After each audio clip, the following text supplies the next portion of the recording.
Halo guys, balik lagi dengan saya Andreas Yosepin di Dre TV. Kali ini gue mau review 3 akuarium gue ini dengan 3 tipe filter yang berbeda. Jadi filter samping, talang, dan filter tanpa kuras. Nah, untuk filter tanpa kuras ini udah hampir 4 bulan ya nggak gue ganti air, nggak gue bersihin juga filternya. Cuman kalau lumutan tuh gue gosok-gosok kayak gini doang nih. Jadi kan ini outdoor ya, jadi suka lumutan. Jadi kalau udah lumutan gue gosok-gosok pakai alat ini doang nih. Tuh kayak gitu. Nah, setelah digosok-gosok ya udah airnya jadi butek kayak gini. Butek banget. Tapi setelah 30 menit dia cepet banget beningnya lagi. Nah, ini udah 30 menit udah bening lagi. Cuman kotorannya di bawah tuh lihat kan nggak kesedot gitu kan. Jadi kayak acak-acakan di bawah. Tapi ini lama-lama dia sebenarnya kotoran ini nanti dia kesedot tuh masuk ke dalam filternya. Kan ada yang bilang, wah nanti mampet. Berapa lama juga mampet. Nggak mampet-mampet loh ini. Udah lama banget. Udah gitu airnya juga tetap bening aja. Jadi gue tambahin air doang. Tapi ini filter tanpa kurasnya ada bantuan tambahan ya dari filter talang yang diberi rumah bakteri. Nah di sini gue akan tes memakai pH meter dan menggunakan TDS meter. Nah ini gelas. Jadi kita akan ambil sampel airnya dan kita akan tes apakah ini airnya udah jadi berbahaya buat ikan ya kan. Tapi kalau airnya udah berbahaya, tahu kan kalau misalnya ikan udah kelamaan gak ganti air, ikannya pasti kayak gesek-gesek, terus kayak siripnya begini-gini gitu, terus ikannya juga pasti males makan, jenong, turun, lemes, mojok, biasanya tuh begitu loh. Tapi ini enggak loh ikannya. Nih kita tes ya pakai TDS water. TDS-nya tuh, aduh salah ini, tunggu bentar. Nggak mungkin juga 200. Nah 362 miligram per liter air. TDS itu kalau kalian mau tahu, TDS itu kepadatan larutan dalam air. Jadi zat padat yang terlarut dalam air, misalnya mineral, garam, kapal gitu. Terus pH-nya nih, pH-nya cukup tinggi ya. Jadi ini bersifat alkali airnya ini. Biasanya kalau pH-nya tinggi, amoniaknya tinggi. Biasanya. Tapi kalau amoniak tinggi, ikan pasti udah nggak sehat. Dan ada caranya sebenarnya untuk mengurai amoniak supaya amoniaknya tuh nguap.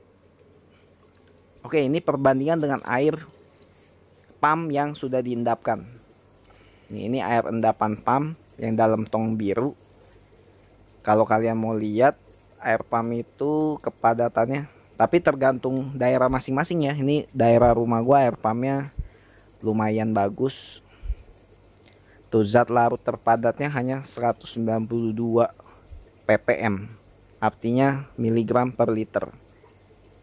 pH-nya juga cukup tinggi. pH-nya nih 8.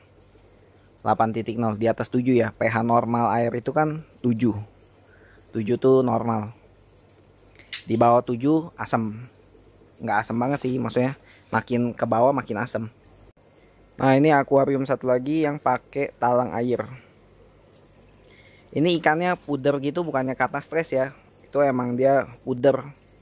Tapi nggak stres. Kalau stres palanya nggak mungkin gede begini. Terus nggak bakal lincah. Nah, ini kita tes airnya. Pertama pakai TDS water dulu. Wow, cukup tinggi ya. Untuk kalian ketahui TDS yang aman itu adalah sekitar 300 sampai 600. Itu aman. Jadi kalau TDS waternya itu sudah di atas 600 itu nggak bagus. Di bawah makin kecil makin bagus. Tapi standarnya itu biasanya kalau air minum aja tuh paling 200 karena kan ada zat mineralnya. Terus kita akan cek pH-nya. pH-nya lebih rendah. lebih rendah ketimbang yang tadi.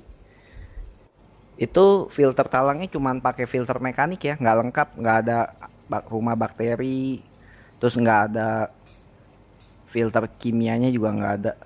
Nah ini filter samping juga cuman pakai filter mekanik doang, jadi nggak ada filter rumah bakteri dan filter kimianya juga nggak ada.